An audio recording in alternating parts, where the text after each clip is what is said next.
Welcome to part 15 of my review of Tasha's Cauldron of Everything. In the previous episodes, we covered all of the new subclass options as well as the new feats. In today's video, we are going to cover the new spells introduced. If you missed the whole series of reviews, I'm going to leave a link to it right up here to go check out the previous episodes. Before we get into the video, I noticed that only a very small percentage of you guys who watch these videos are actually subscribed.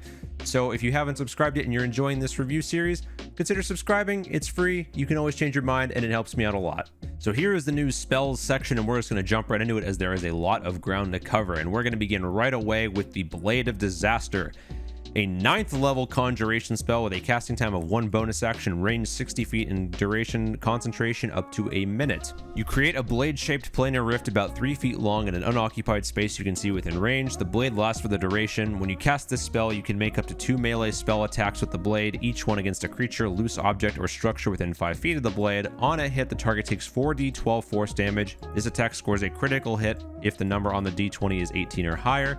On a critical hit, the blade deals an extra 8d12 force damage for a total of 12d12 force damage.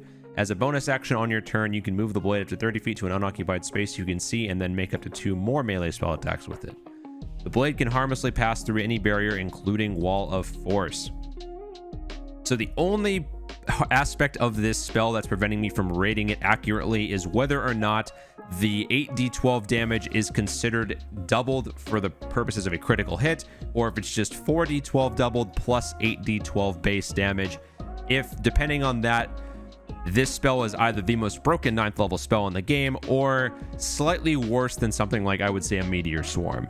But until we get clarification on that, I cannot accurately rate this spell. Next up, we have Booming Blade, an evocation cantrip, casting time 1 action, range self 5 foot radius, components somatic and material with a melee weapon worth at least 1 silver, duration 1 round. You brandish the weapon used in the spell's casting and make a melee attack with it against 1 creature within 5 feet of you. On a hit, the target suffers the weapon's attack's normal effects and then becomes sheathed in booming energy until the start of your next turn. If the target willingly moves 5 feet or more before then, the target takes another 1d8 thunder damage and the spell ends. This spell's damage increases when it reaches certain levels. At 5th level, the melee attack deals an extra 1d8 thunder damage to the target on a hit, and the damage the target takes from moving increases to 2d8. Both damage rolls increase by 1d8 at 11th level, 2d8 and 3d8, and again at 17th level, 3d8 and 4d8. So this is a really good cantrip. Just adding this onto any sort of melee caster hybrid, you can just deal extra damage to creature that you already would have been dealing with your melee weapon attacks. If they decide to move, you can trap them. You can trap weak enemies in position lest they kill themselves from movement. This is a very powerful cantrip. We're probably going to be seeing a lot of this in multitude of builds.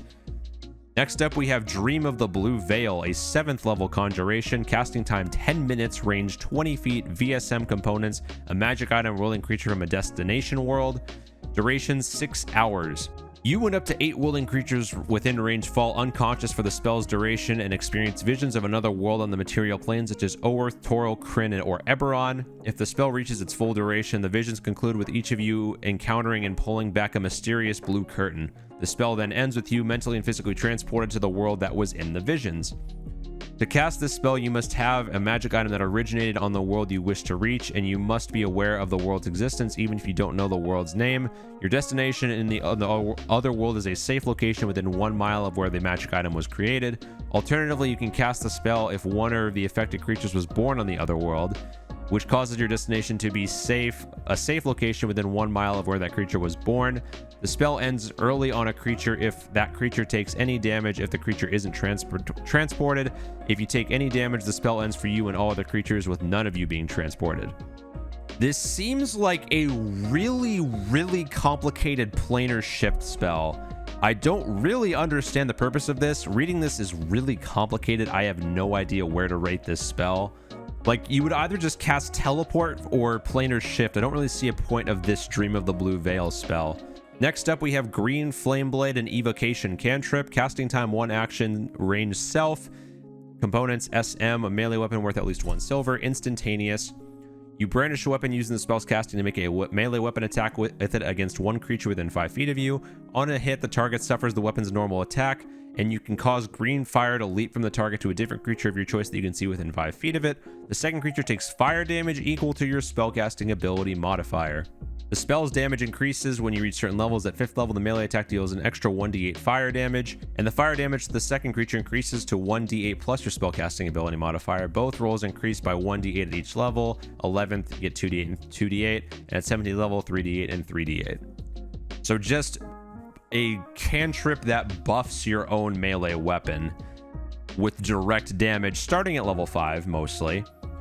These cantrips are proving to be very critical for any sort of melee caster builds. I'm a big fan of all of these. I think there's going to be more than just these, but we're going to have to see. Next up, we have Intellect Fortress, a 3rd level Aberration with casting time 1 action, range 30 feet, verbal component, and a duration of concentration up to 1 hour. For the duration, you or one willing creature you can see within range has resistance to psychic damage as well as advantage on intelligence, wisdom, and charisma saving throws. At higher levels, when you cast a spell using a spell slot of 4th level or higher, you can target one additional creature. The creatures must be within 30 feet of each other when you target them. So just giving you and any other creatures, depending on your spell slot level you cast this with, a mind shield for saving throws. Could be good. It's a pretty big investment to do that, and you have to concentrate on this. So I don't see this being used very often. Maybe I'm wrong. Maybe you're playing an Underdark campaign with a bunch of mind flayers like in this picture, and it's necessary. Who knows? Next up, we have Lightning Lure, an evocation cantrip with 1 action casting time, range, self 15-foot radius, verbal components, and it's instantaneous. You create a lash of lightning energy that strikes at one creature of your choice you can see within 15 feet. The target must succeed on a strength saving throw or be pulled in 10 feet in a straight line toward you, and then take 1d8 lightning damage if it's within 5 feet of you. Spell's damage increases by 1d8 at 5th level, 11th level, and then 17th level. So if you're a caster who is looking to tank for some reason, you're looking to pull creatures towards you, this is a good cantrip to take. Not sure exactly when you would want, which class would want to take this, but it's interesting nonetheless. Next up, we have Mind Sliver. This was printed a while ago in Unearthed Arcana. It is an enchantment cantrip with a casting time of 1 action, a range of 60 feet, and verbal components, duration 1 round. You drive a disorienting spike of psychic energy into the mind of one creature you can see within range. The target must succeed on an intelligence saving throw or take 1d6 psychic damage and subtract 1d4 from the next saving throw it makes before the end of your next turn. Spells damage increases by 1d6 when you reach certain levels, 5th, 2d6, 11th, 3d6, and 17th, 4d6. So you can chain together Mind Slivers pretty likely if you land the first one, because then the next saving throw that you make on it is going to be your next Mind Sliver, which it has minus 1d4 on. So only 1d6 damage. That seems a bit weak, but maybe you can combo this with something else that requires a really risky saving throw. Not sure. Next up, we have Spirit Shroud, a 3rd level necromancy, casting time 1 bonus action, range, self, VS components, and duration concentration up to 1 minute. You call forth spirits of the dead which flit around you for the spell's duration. The spirits are intangible and invulnerable. Until the spell ends, any attack you make deals 1d8 extra damage when you hit a creature within 10 feet of you. This damage is radiant, necrotic, or cold, your choice when you cast the spell. Any creature that takes this damage can't regain hit points until the start of your next turn. In addition, any creature of your choice that you can see that starts its turn within 10 feet of you has its speed reduced by 10 feet until the end of your next turn.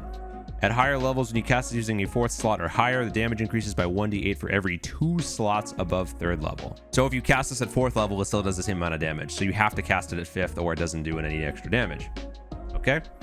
So you just add flat damage to your attacks within targets that are within 10 feet of you. Again, I don't know which caster class wants to take this. It still seems like a really powerful ability. I just don't see where it exactly fits into a spell list. Next up, we have Summon Aberration. There's going to be a lot of summon spells, so let's go.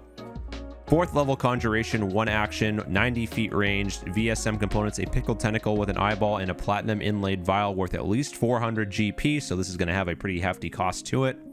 Concentration up to 1 hour. You call forth an aberrant spirit. It manifests in an unoccupied space that you can see within range. This corporeal form uses the aberrant spirit stat block. When you cast the spell, choose Beholderkin, Slot, or Starspawn. The creature resembles an aberration of that kind, which determines certain traits in its stat block. The creature disappears when it drops to 0 hit points or when the spell ends. The creature is an ally to you and your companions. In combat, the creature shares your initiative count but takes its turn immediately after yours. It obeys your verbal commands, no action required by you. If you don't issue any, it takes the dodge action and uses its move to avoid danger. Use the higher level wherever the spell level appears in the stat block. So here is your Aberrant Spirit stat block. Armor class 11, hit points 40 plus 10 for each spell level above 4th. So plus 10 at 5th level. Speed 30 feet, walking or flying speed, hover, beholderkin only. A decent stat array with immunity to psychic damage, good senses, the languages it speaks deep speech and understands the languages you speak. Regeneration for its abilities, regeneration slot only. The Aberration regains 5 hit points at the start of each of its turns and it has at least 1 hit point. Whispering Aura, star spawn only. At the start of each of the Aberration's turns, each creature within 5 feet of the Aberration must succeed on a Wisdom saving throw against your spell save DC or take 2d6 psychic damage provided the Aberration isn't incapacitated. So this is a really good damage over time for just existing in a space ability. This is really, you probably want to take this one. Actions, multi-attack.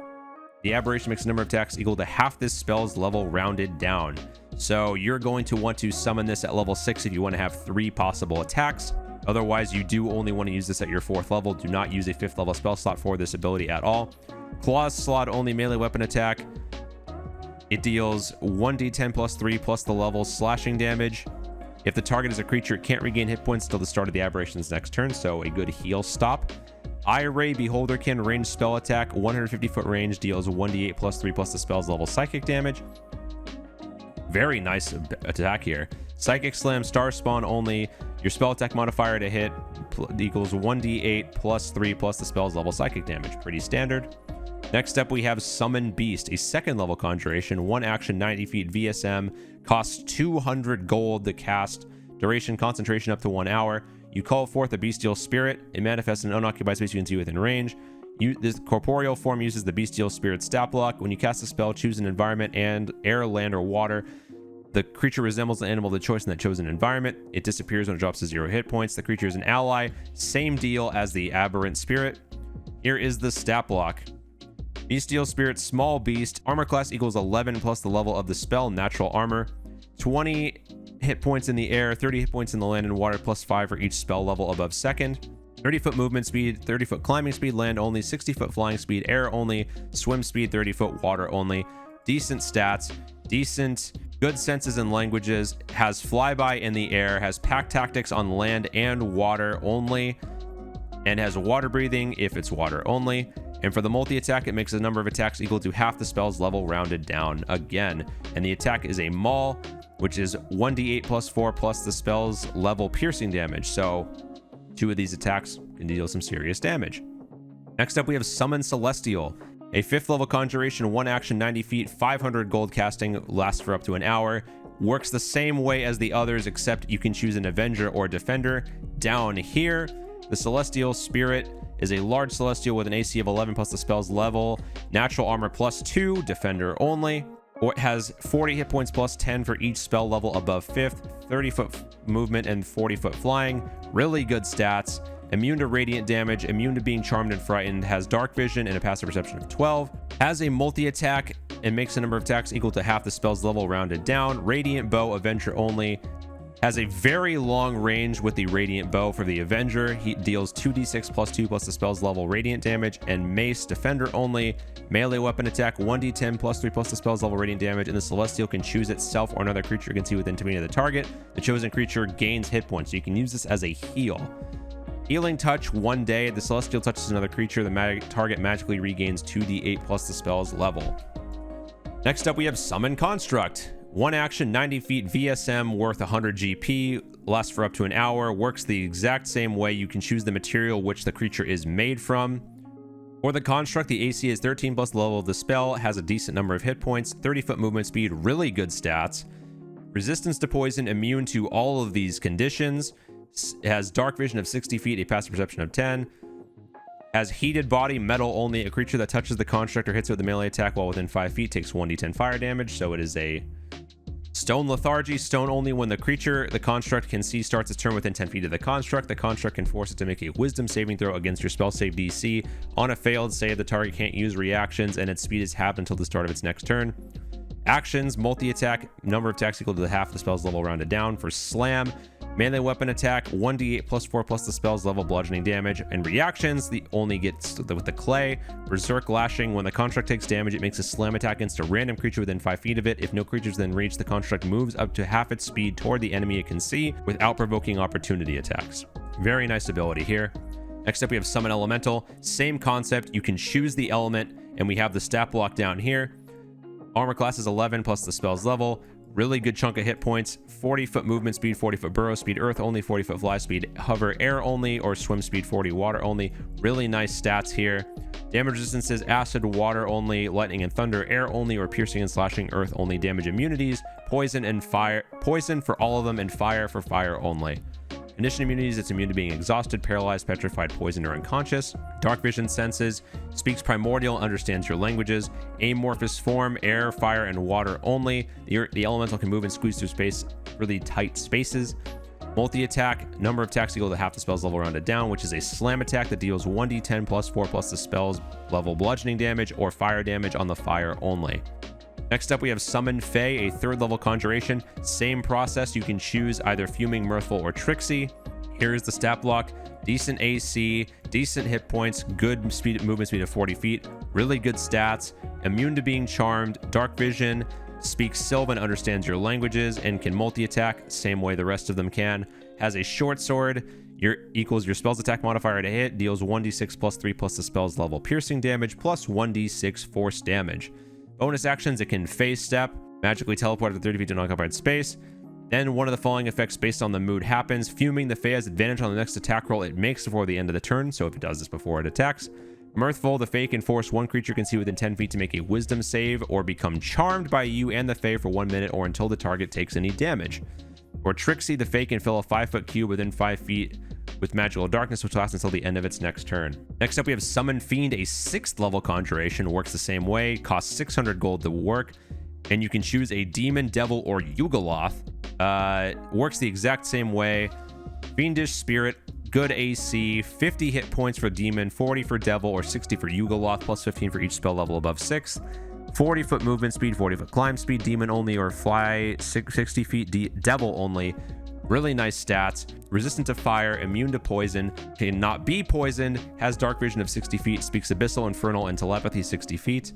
Has death throws, demon only. When the fiend drops to 0 hit points, the spell ends. The fiend explodes, and every creature within 10 feet must make a dex save or be hit with 2d10 plus this spell's level fire damage on a failed save or half on a success. Devil's Sight, magical darkness does not impede the fiend's dark vision for the devil only, and everyone has magic resistance. For the actions, same number of multi-attacks. Has Bite, demon only, deals 1d12 plus 3 plus the spell's level necrotic damage. Claws, Yugoloth only, deals 1d8 plus 3 plus the spell's level slashing damage. Immediately after the attack hits or misses, the fiend can magically teleport up to 30 feet to an unoccupied space it can see. Or Hurl Flame, devil only, ranged spell attack, deals within 150-foot range, deals 2d6 plus 3 plus the spell's level fire damage. If the target is a flammable object that isn't being worn or carried, it also catches fire. So you can hurl long-range missiles of fire if you pick the devil.